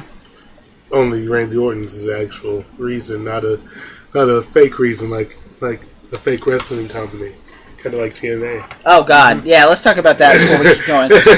All right, so nice segue there. I know, right? The company that shall not be named has decided to slap me in the fucking face for offering the best in the world a contract. Because he was going to say yes. TNA, yeah. Because he was going to say yes. Oh yeah, I gave up wrestling because they weren't booking me correctly. What the fuck makes you want to think? To be fair, and I can't believe these words are coming out of my mouth. Get your gun ready. In defense of Dixie Carter, oh God, it tastes so terrible. You had to try. You have to try. They really did. I have to agree with that. Okay, here is how I picture. You can't not try to get CM Punk. Here's how I picture TNA. They just jumped out of an airplane. I can see them sitting in the conference office like, oh, I've tried everyone else. Might as well try Punk. They're jumping out of an airplane with their parachute. The first chute didn't open. They're like, CM Punk is our safety net. Let's try it. We're fucked! now they just gotta hope they land and break every bone of their body instead of death. You know he's gonna say no. When they do, and they figure out that that's pretty much their last option, no. They're gonna start selling. He already did say no. No. Like, they offered it as soon as he left. Oh, no. I didn't realize that. I thought they just offered the shit. No, this is how TNA needs to make their money. Let people in for free, and then say, "Oh yeah, if you guys want to leave, you have to pay $10 cover charge." Yep. That's how. No. Here's how they make their money. We just got the 6-sided ring back. Yeah. Did they really? I think so. Which that worked out for them so well. That was the only thing that they had going for them in the early days. Exactly. When they went to 4 sides, I was like, and you're when dead. They went to 4 sides and took out X Division. Yeah. I'll admit, took out the last light heavyweight division in wrestling. When TNA had their one wrestling video game, I bought the shit because I was like, hey, it's a 6-sided ring. Fuck yeah. The X Division, I used to run that shit all the time. That was a great fucking match. Cruiserweight matches. I mean, that's. But they went to the 4-sided rings. Like, I can just watch WB and get better fucking stories. Yeah. I mean, but with that video game, you had Sting. No, he wasn't. Was he not in that one? He wasn't there yet. It was like, this is from like 2010. This before they were 2010. Sting was there in 2000. He wasn't on the game. Okay. Kurt Angle wasn't there. Bully Ray wasn't there. Hogan wasn't there. They had like a bunch of like people I'd never heard of. I think Samoa Joe was on there. But like they still had the guy that wore. Basically, he looked like Deadpool. He looked like Deadpool, but with a little bit more color. And that's who you were playing as. Oh, Abyss. I guess, yeah. They called him something else, but it was a really dumb storyline, to be completely honest. But anyway, TNA, they had to do something. Basically, they tried to draw a number 30 in the Royal Rumble and ended up not getting a spot at all. It got stolen by JBL or by Jerry the King Lawler. They opened it up and it said, "You're fired." That's what it said, except the word "fired" was replaced with a different F word. Fucked. Alright. So, it's a non-money making. I feel like we should do that for the Royal Rumble lottery this year. I feel like one unlucky superstar can be like, you guys messing with me, right? What are you talking about? You're messing with me. What are you? Security. Hey, I'm not really. Security. Escort Kane out of the building. Oh, that would be great. And then he finds his way back in and still freaking eliminates 13 people. I'm sorry. Got my record back, bitch. Roman Reigns ain't gonna have it. Tied. 13. Yeah. The record's 12. Is the record 12? Record's 12. Yeah. We only beat it by 1. But no, speaking of Roman Reigns, they had that interview with him last week on Raw, and I liked it. but McMahon did not. I don't know what I wasn't able to bring up the article, but apparently McMahon didn't like it. Didn't like the fact that he seemed vulnerable. That being said, he's still in pain because he just had freaking hernia surgery. And I think making somebody look vulnerable makes them more human. Mm-hmm. Exactly. And that's going to work out great for all the people who are worried about him being, superhuman, Superman, John Cena, freaking... Which I haven't heard shit out of anybody that was on that little notion. Yeah. Like a couple of months back. SummerSlam ruined Super Cena. There is no Super Cena anymore. Super Cena? You mean the guy that got fucking destroyed by Brock Lesnar? Yeah. Brock Lesnar 16, Super Cena nothing. Negative 85. 1 minute 16 seconds of offense. Total. That entire match. Super Cena? Really? No. It's just John now. It's just John. Let's put it this way. The Pittsburgh Steelers had more offense than them, and they got their asses kicked by the Browns. Alright? Oh my God! That was really awesome. Good. No, it was not. It was not awesome at all. That was fun to watch. Amazing. Don't tell me that wasn't fun to watch. Oh, my jaw dropped. I was like, you're asking a Steelers fan. No, I'm saying as a football fan. Nope. No. I don't like watching blowouts. I hate them. Like, I don't care. Okay, if it was the fucking Texas Longhorns versus the Oklahoma Sooners, it was 72-0, I'd turn the TV off at halftime. Exactly. I don't like watching a blowout because there's no... It's not even the fact that it's a blowout I didn't like. I don't like watching... I stopped watching the Steelers game after the score was 35-3. I'm like, I'm done. Nope, we're not winning this game. Fuck it, I'm not watching anymore. We ain't going to the playoffs. We ain't winning another Super Bowl. Good luck, Bengals. I hope you guys win because I want an AFC team to win it. I want AFC North to take it. What happens if the Broncos make it again? What are you thinking then? If they play the Seahawks, I hope the Seahawks lose because my girlfriend's a Seahawks fan. I'd love to piss her off. No, I'm just kidding. The Seahawks are... I was picking against the Seahawks last year and it didn't work, so I probably just picked the Seahawks. She rubbed it in. I'm like, whatever. You're the first Super Bowl y'all ever went to. We kicked your ass, so fuck off. Mm-hmm. I slept on the couch that night. I'll be honest. So did she, though. All right. That's why it's broken. Giggity. Anyway, but no, making Reigns look vulnerable isn't a bad thing. No, it gives the fans somebody to relate to. But he wasn't. They had no problem. They had no problem making Daniel Bryan look vulnerable. Mm-hmm. And Daniel Bryan was their marquee guy at WrestleMania. Mm-hmm. Mm-hmm. And with him being out for so long, throwing Daniel Bryan under the bus anyway. Yeah, with him being out for so long, and with this possible surgery, he's going to lose all that momentum. I honestly predict a full year out of action for him. Yeah, we're already getting really close to it. We've got Hell in a Cell, Survivor Series, The Rumble. Oh, sorry, TLC, The Rumble, Elimination Chamber, Mania, Extreme Rules. That's 7 pay-per-views. He's already been out for 5-6 months already. If he doesn't get that surgery, it's going to be another 6 months. If he has the surgery today, that's 6 months to a year of recovery. Mm-hmm. The Tommy John surgery? Is it really that long? Well, but if he doesn't get it, he's out longer. If he doesn't get it today, he's out for longer until he gets the surgery. That's legitimately, from what I'm understanding, that is the only thing that is going to save his career. So if you're a Daniel Bryan fan, write him a lot of hate mail saying, have the fucking surgery, or we're not going to buy your shit anymore. Hey, have the fucking surgery, or I'm going to hire those guys to rob your house again. Oh, I mean... we did not just incriminate ourselves, we plead the fifth. Yeah. You can't prove have the surgery. I've never been to Aberdeen, Washington. Have the surgery, and we're going to throw your wife back in the ring with Kane. Oh my God! We're not going to talk about that. We're going to talk about Rollins and Ambrose instead. Yeah, because that's exciting and that's fun. Because we actually get the two of them locked inside of a fucking cell. I was sort of hoping it would have been Cena and Rollins in a cell. I wasn't. Why? Because I didn't want to see Cena and Orton in a cell. I don't want to see Cena and Orton in a cell. You don't have to see it. We could take a break during that match. We can just go ahead and bullshit. To me, No, I've got to watch. he's gonna have points on it. But Cena and Orton in a cell isn't something I want to see. But would you rather see? Okay, let's put it this way: you've got Ambrose and Orton, and Rollins Cena. Those are two decent matches. Ambrose and Rollins.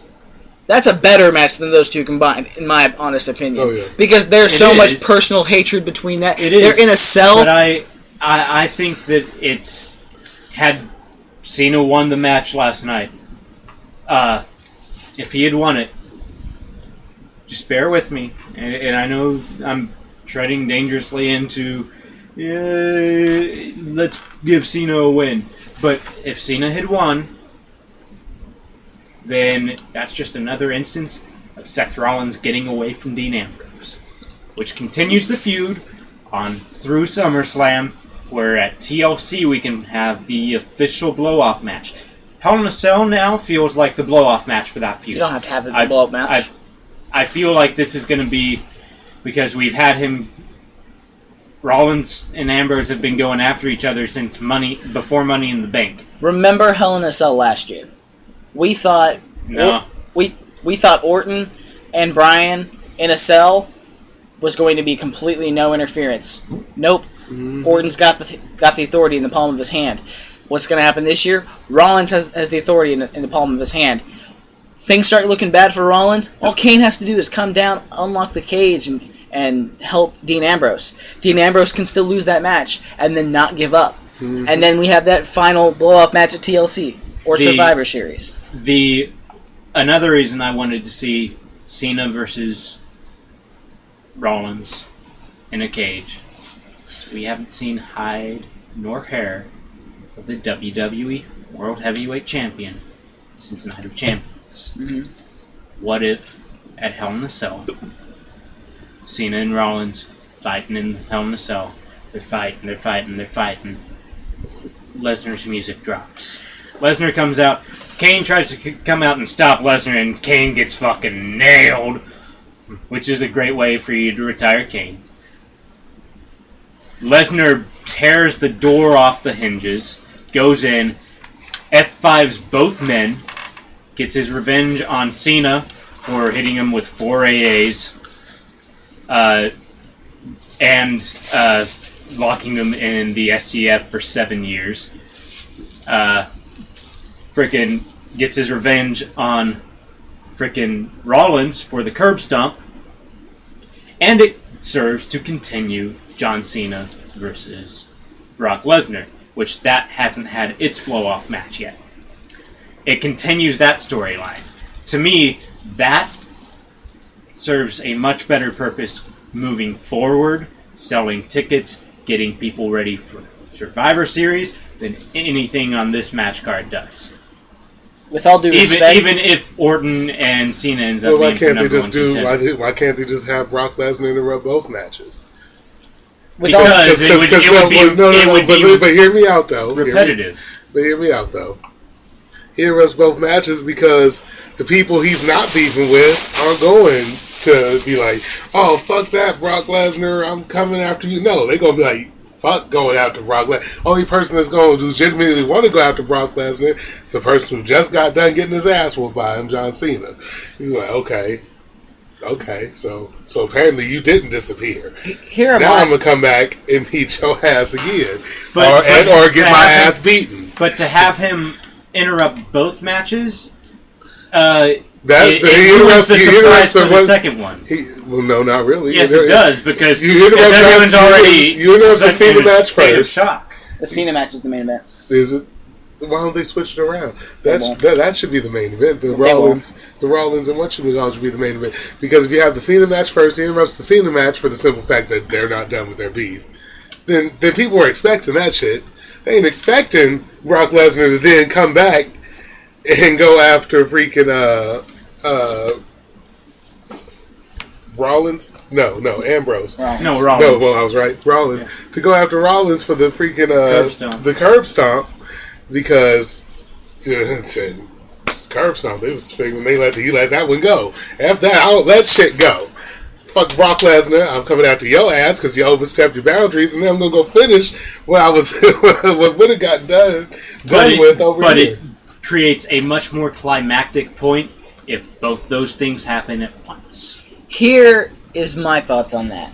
We already know Brock Lesnar's not going to be there, but you've got, based on what's happening now, you've got Ambrose and Rollins. They're still fighting over whatever. You leave Rollins out of the. I think you leave Rollins out of the Brock Lesnar Cena story. He really doesn't have much of a place there, other than the fact that he's Mr. Money in the Bank. Brock Lesnar probably. They can come up with something that I respect Seth Rollins for wanting to come after me. Somebody's got a target on. If I've got a target on my back and people are gunning for me, that means I'm doing something right. I don't hold anything against Seth Rollins. I do hold something against John Cena because he made me look like the weakest I've ever been. Hold on, let me keep going. John Cena and Randy Orton in that cell. You make it a number one contenders match for the WWE World Heavyweight Championship. Cena wins. LOL. Cena wins. The cage starts lowering. Cena's doing his celebration. Bam! Brock Lesnar's music hits. He starts beating his ass. They start beating each other's ass. Brock Lesnar's laid out in the middle of the ring. Seth Rollins comes in, tries to cash in. Cena stops that. Bam! You can put him right back into the feud. Maybe get another triple threat match into it. Maybe not. After that, it's like, hey, now you've tried to do it twice to me.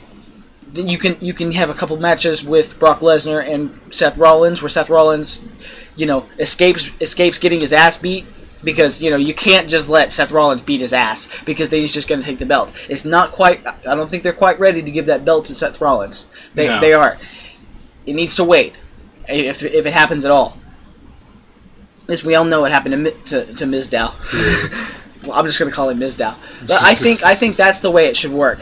And let's take to the fact that Lesnar will not be there at all. The next night on Raw, John Cena, he's the number one contender for the WWE World Heavyweight Championship. Paul Heyman comes out, blah blah blah, does all his thing. You can work with that a lot. I don't think that Lesnar. I do think that Lesnar not being at the pay-per-view is a bad thing, but I don't think it's devastating. It's not, but I feel like bringing him out to continue the Cena storyline cost Cena the match, or cost both him and Orton the match. Make it for number one contenders, because they both have a valid right to a match or to a rematch. What if he comes out and does the same thing that I just described, only Orton's also in the ring, and Orton's sitting there, and Lesnar just looks at him. And they have their little stare down after Lesnar's knocked Cena out, and Lesnar starts backing away. Orton starts going for the cover. Lesnar grabs him and hits an F5 on him too. But see, it's a Hell in a Cell match. You can't end a Hell in a Cell match without a decision. It's never happened before. Both men knocked out in the middle of the ring. There's no countouts. There's no disqualifications. And it's never happened before. And guess what? No one had ever beaten Undertaker at WrestleMania. To me, that doesn't make any sense. To me, it's never happened before until it happened. I think no one had ever flown until somebody flew. Till the Wright brothers got on their bicycles and put at the same time, if Brock Lesnar came in and cost them both the match, that could make Brock Lesnar look cowardly. I don't want to face either one of them two. Or it could set up a triple threat. I don't want to see a triple threat, to be honest. I haven't seen a triple threat. You don't want to see a tag match player? It's still going to be Cena and Orton. Cena and Orton, but with Lesnar mixed in. It's still the same thing, just with another actor. You can film. Well, it's like watching a porno. It's still a porno because it has Jim Jameson in it instead of freaking Charlie Baltimore. I was gonna say it's like watching the same cartoon that's been played over and over and over again. Oh, we've got a new character, but SpongeBob and Patrick are still fucking there. It's the same. You get where I'm coming from. It's John Cena Patrick. Yes. Sure.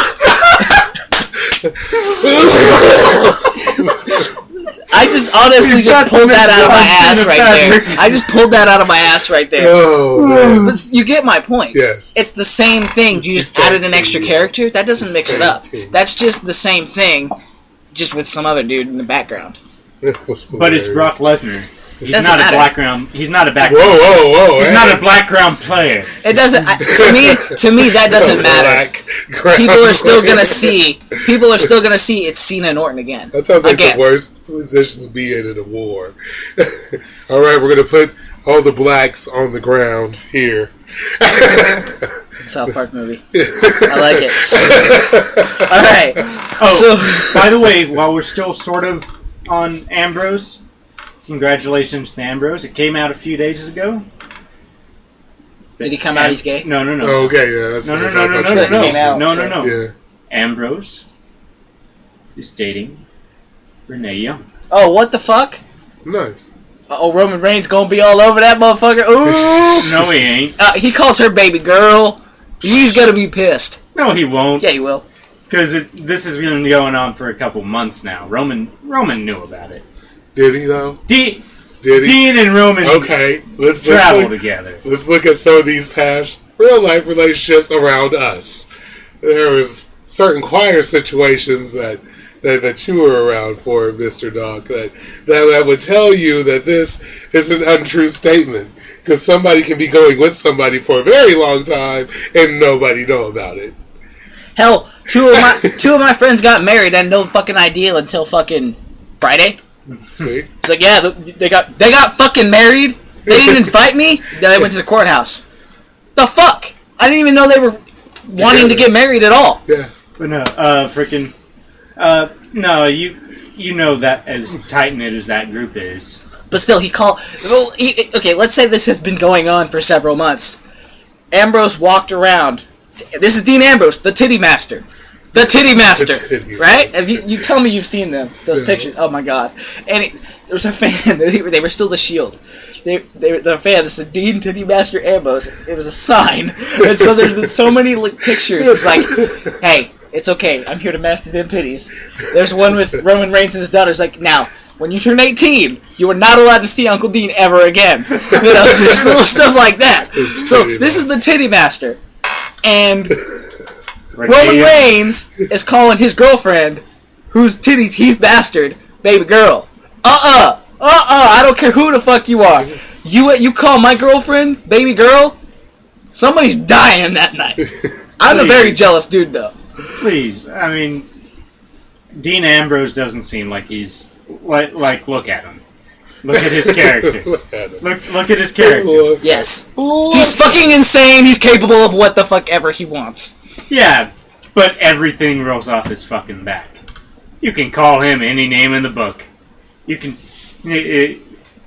His best friend wants to, sit there and during interviews and talk to his real life girlfriend, but on screen they're not anything. He's smart enough to separate kayfabe from not.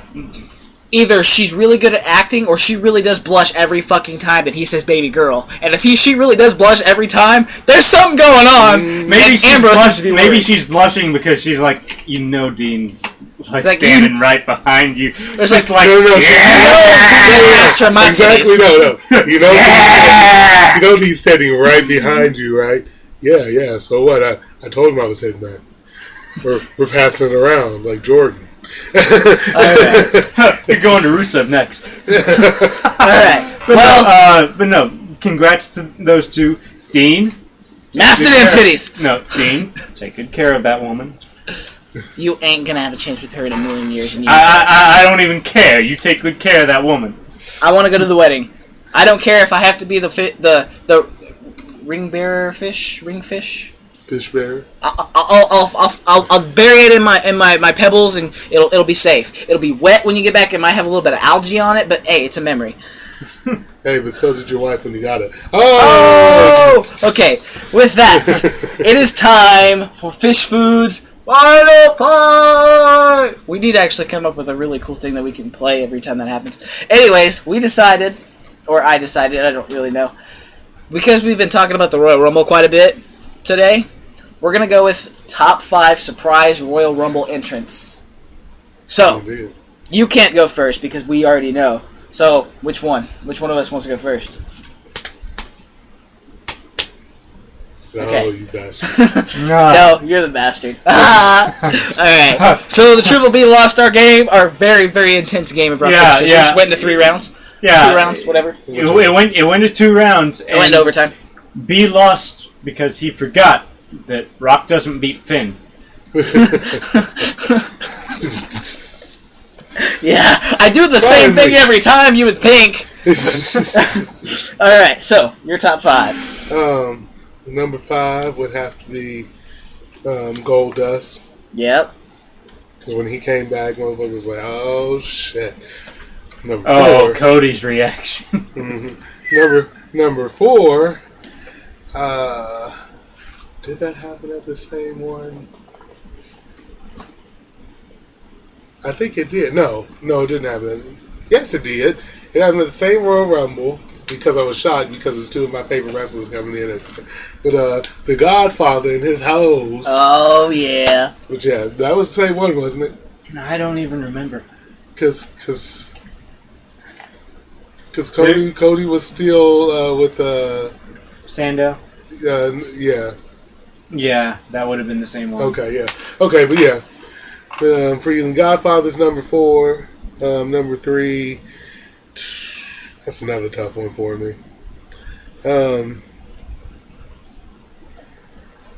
It wasn't really a return, but still, Jeff Hardy would be number 3. It was a little bit after he had already came back, but I wasn't expecting him to come back in the first place. So yeah, it was good seeing him do his Thug Diesel for however long he was in the ring for. Triple H. Yeah.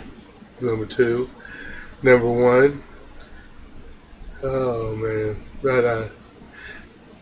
Only because it was very exciting when it happened, John Cena. Yeah. It was exciting. You got to give the man his props. And by the way, Bleacher Report has been talking a lot about this recently. Everyone likes to talk about, oh my God, I don't think Cena's going to put this guy over. I don't think he's going to put this guy over. Let's look at the people that John Cena has put over in big main event situations.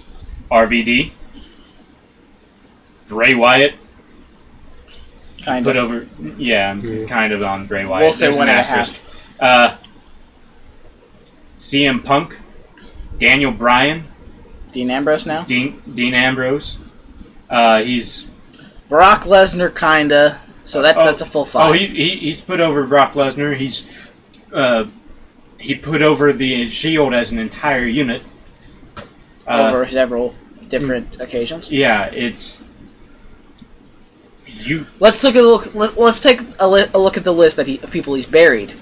Ziggler. Oh, Ziggler. No. He put over Ziggler. Okay, so Sandow. Yeah. Yeah, that's it. That's the only one, and that was only so that they could rush a unification Which match. It makes sense because the briefcase wasn't for the WWE World Heavyweight Championship. It was for the World Heavyweight Championship. So you can't exactly have a contract for a belt that doesn't exist anymore.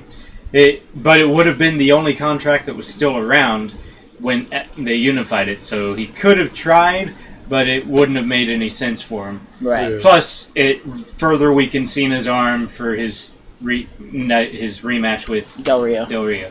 But it was so I can't really put that on him. But yeah, he put over Ziggler. It's not his fault that CM Punk quit.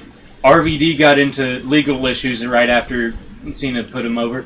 Frickin' Ziggler got a concussion, and Daniel Bryan got injured. So it's looking like there may be a curse as far as Cena putting you over. You may want to let Cena have it. Now the thing is, Creative was like, "You're losing that. The fuck? All right, I'll handle it. Oh yeah. No, RVD beat me. Yeah, no, he's been smoking pot behind the stage. Oh no, CM Punk beat me. Well, I don't think he really likes you. Yeah, he doesn't like you. He thinks he wishes this company was better off if you were dead. You remember that? Just I'm really don't let him work WrestleMania ever. Now that all these new wrestlers are starting to come out and doing shoot interviews and shit, I'm waiting to hear all these John Cena stories. You know, there's a bunch of them out there that nobody's been saying. Yeah, but I don't think many of them are going to be bad. I really don't. Here's one I heard. Any of them are going to be It's bad. just the ones that you don't think are going to be bad that end up being the worst. Here's one I heard from Cena himself on Total Divas. It was one of the episodes where Natalya got kicked in the gut a little bit and she pissed herself. Cena was like, I shat myself one time during a house show. Yeah. Boom. Shat his pants. All over the pants. We were watching a War Games match. Yeah. And I think it was it Ronnie Garvin? Yeah. He was wearing white pants. He had no business being in that ring in the first place. And he was a little bit drunk. Anyway. You have to be drunk to go into that match, though. But he was a little bit drunk, and he was wearing white and... Freaking Animal. I think it was Animal or Hawk. Yeah, Animal kicked him in the gut. Yeah. And he just straight up shat everyone. No, freaking Power Slam.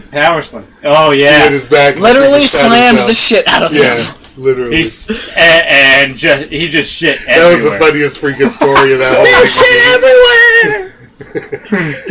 Because he's like, for the rest of the match, like, he had to go like, under the ring and hide for was, most of the rest of the match. And then when he came out to get pinned to do the finish, he was wearing different tights. Yeah, he was wearing different tights. I don't know who slipped him different tights underneath the ring. That's awesome. But like, here's the thing. There were two rings, and he had to roll between the two rings. Yeah, there's a little bit of a space. Yeah, he had to slide between them, and he barely fit. He slid between them. And he had to pull... Oh, my God. That was hilarious. All right. We'll go ahead and get through my final five. All right. Number 5. 2008. Roddy Piper. He comes in. No. First, Jimmy Superfly Snuka. Yes. He enters. Indeed. Piper comes in. The entire fucking ring stops. This is a Royal Rumble. It stops. Nobody's hitting anybody. Snuka's just sitting there. His face was like, oh yeah. Boom. Piper, Snuka, beating each other's ass. Kane eliminates them both, but still. Yeah, but everybody else is just standing back there like, I hate you, but this is awesome. Mm-hmm. Yeah. Number 4. Oh my God! High five. Number 4. I can't remember what year it was. I remember it was WrestleMania before Kane and Undertaker Part 2. The Undertaker comes back. Kane is just like, no, I buried you. No, it's not happening. 2004. No, that sounds about right. And Undertaker didn't actually come back. His music. Oh yeah, his music dropped. The lights went out. Gong. No, the lights didn't go out for that. Yeah, no. At the Rumble? Sure? Lights went out. Yeah. Actually... Yeah, you heard the gong, and then they came back up. He wasn't there, but Kane was... Oh yeah, Kane was... He was still technically an entrance, so... Yeah, because nobody came out, so it's still... No. The next number was the same number. Anyways, I'm still counting. I don't give a shit. Number 3. Karma. Only because she eliminated Michael Cole. It was awesome. It was funny as hell. When that music dropped, I was like, finally, they let women back into the Rumble. Well, there's only been 3. Mm-hmm. Karma, China, and the Glamazon, Beth Phoenix, who made out with Khali to get her first and only elimination that match. It was funny as hell. Number 2. Speaking of Beth Phoenix, her boyfriend, lover, baby daddy, Edge. Right after, coming back from an Achilles injury. I think they're actually married. Are they? I think so. I'm not sure. I haven't heard anything about it. So, Edge, he had won the tag team titles with Jericho, tore his Achilles. He just replaced him with the Big Show. Comes back, kicks his ass. I believe he won the Rumble that year as well. That, for me, it was like, yeah, he got some sweet vengeance. And another reason I put this up there. I just love that theme music. Alter Bridge is like my second favorite band, and every time I hear it, Metalingus, I'm like, yeah, I love this fucking song. And number 1, only because of the reaction he got, 2008, John Cena. Yeah. Because he comes out, that place explodes, the roof's about to come off the building, everybody stops, and Triple H just like, the fuck is going on here? As Michael Cole said it, Triple H's expression tells the entire story. That's my top 5. And I remember watching the 2008 Rumble, and I knew, like, my dad I watched it a day or two late, and my dad, he was in Iraq, he got to watch it for free because, they do that, it's really cool. Yeah. He's like, yeah, Cena won the Rumble. I'm like, you're full of shit. Cena's out. He's not going to be able to even make it to WrestleMania. You are so full of shit. I'm watching, who's number 30? It's going to be like The Undertaker or something. Boom! His freaking music's like, what the? Oh my god, he was right. That son of a bitch. Like, freaking he comes in. That always makes it more surprising when somebody tells you it's going to happen. You're like, bullshit. Because, at that point, there were already 29 entrants, like Triple H was last. Who's bigger than Triple H? The Undertaker? But I'm pretty sure he entered at number 1 at that year, didn't he? I don't even remember. It was like, who the fuck could be number 30? Whatever. It's gonna be somebody like fucking Charlie Haas or something, I don't know. And then his music hits, and I'm like, you son of a bitch. Yeah. I've got to say, number 5, gotta go to China. I'm sorry. Fucking hiccups. She went into the Royal Rumble match, and she did damn good. Damn good. It's... I don't think there's anything else you can say. 4's got to go to Edge. Edge, every time he returns. Oh, yeah. It's a big even thing. if it's just for, like, a small skit with Christian. Yeah. It's still enjoyable to see him. It wasn't even a return, but watching Edge and Christian do freaking Beth Phoenix's Ice Bucket Challenge. Yeah. that was amazing. That was awesome. That was. And by the way, I looked it up. You're right. They're just they're just dating. They got a daughter. Just one? From what I understand, just the one. From what Wikipedia understands. So they're dating, but they have a child. Yeah. Oh, that's nice. Amazing. They have the kids. What, 2 or 3? I don't know. If they haven't got married yet, they ain't going to. Oh, they will. They might. They will. They might. They will. It's possible. I'm not writing anything out, but yeah. Triple H. That was a huge ovation. I don't know if I've heard any pop that big. John Cena. It was John Cena's was big. In fact, he's my number 2. But Triple H at the time, that was the absolute biggest thing you'd ever heard. He came back and that crowd erupted. John But was it unbelievable?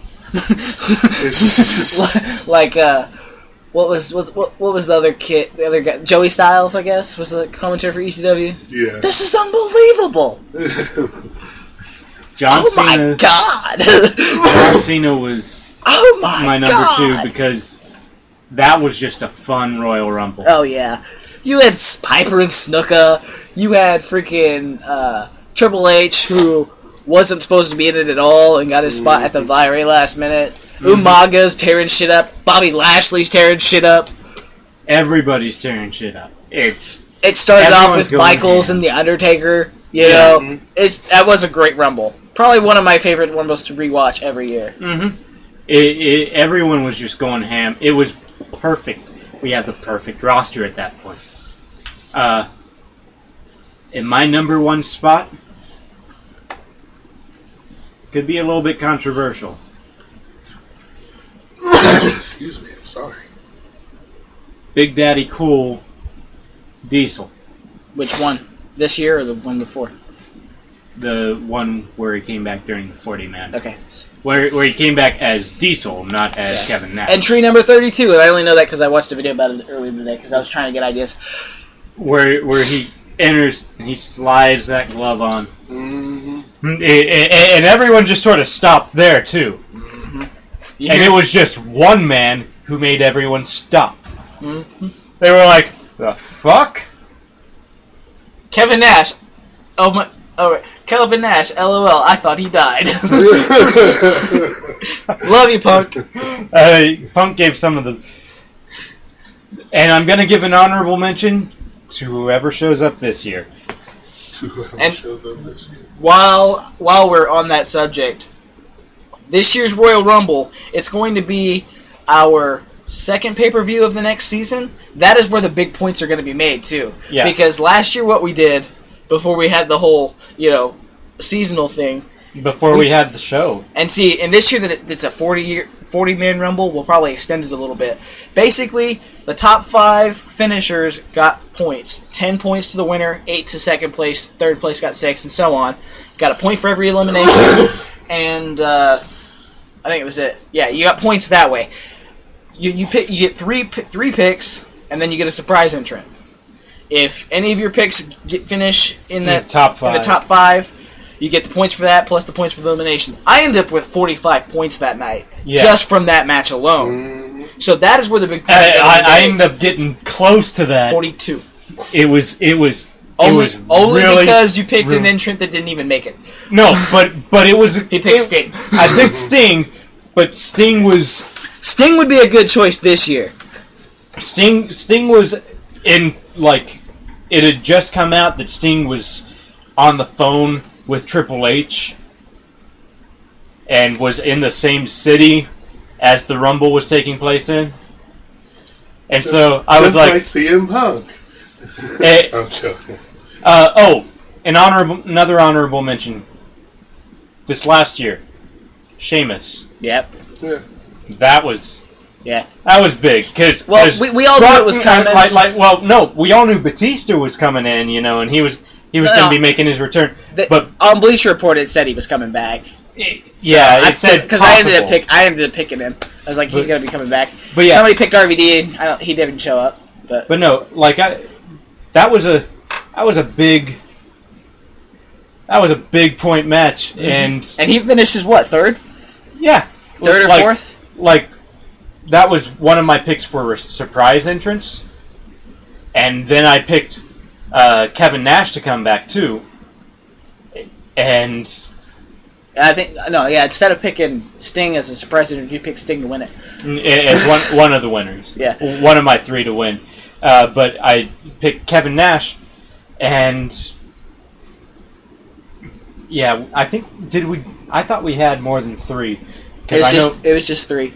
Because I know we got 2 picks for the surprise pick because that person. Yeah. Okay. So I picked Sting and Kevin Nash. You're only going to get points for if you pick 2 surprise people and they both showed up, you're only going to get points for the first person that showed up that you picked. Right. Yeah. I picked Sting and Kevin Nash as my 2 surprise entrants. What we'll probably do this year, you get 2 picks and you get points for whichever one does best if they both show up. I picked Sting and Nash as my 2 surprise entrants, and I picked Sheamus, I picked Roman Reigns, and I picked CM Punk. I was pretty sure. Mm-hmm. I picked Batista, Punk, and Reigns. My stepmom picked the same. I ended up winning because of the matches beforehand. You picked Punk, Reigns, and I think Sting or something like that, so you didn't get the points for Punk. Well, I picked Punk, Reigns, and Sheamus. Yeah. And I didn't get points on Sting. Yeah. I don't think we got points for... We only got bonus points for the return. We didn't get points if they did good or not. So we'll probably include that. So everybody will get basically 5 picks this year. 3 active and 2 surprises. Mm-hmm. But I think that's all we really have time for. Yeah. It's a pretty long show. We're at an hour 12 for this segment. Damn. We had 45 minutes in the other one, so pretty close to 2-hour show. I said it was going to be a super show. Yeah. Well, we missed last week because Creative took a week off. We figured we might as well What the fuck? Why not? Oh man, no, I didn't tell you. When I read that text message, I laughed my ass off. I believe I was sitting there. We were all around each other because we were doing like the last little touch-ups of the job that we were doing. And like I pick up my phone, I was like, ha ha, and everybody just looks at me. I was like, oh, it's a text message. They were saying, yeah, I don't think we're like. Fish was asking, are we doing it tonight? And B was like, I don't think we can. You know, he's like, I wasn't going to get in. We can do it next year. Do we want to take a week off? And I was like, yeah, Creative did it. We might as well. And for that reason, none of us are Mitches tonight.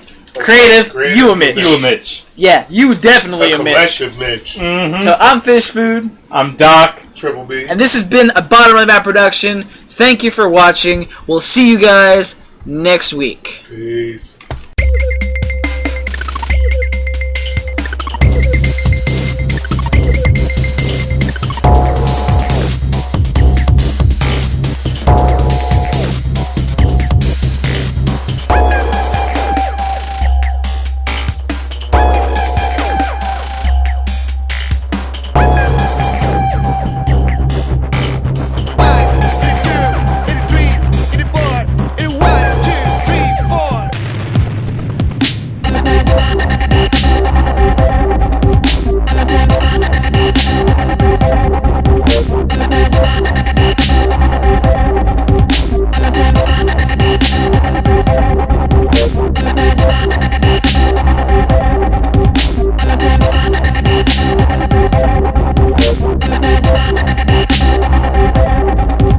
This podcast has been brought to you by Bottom of the Map Productions.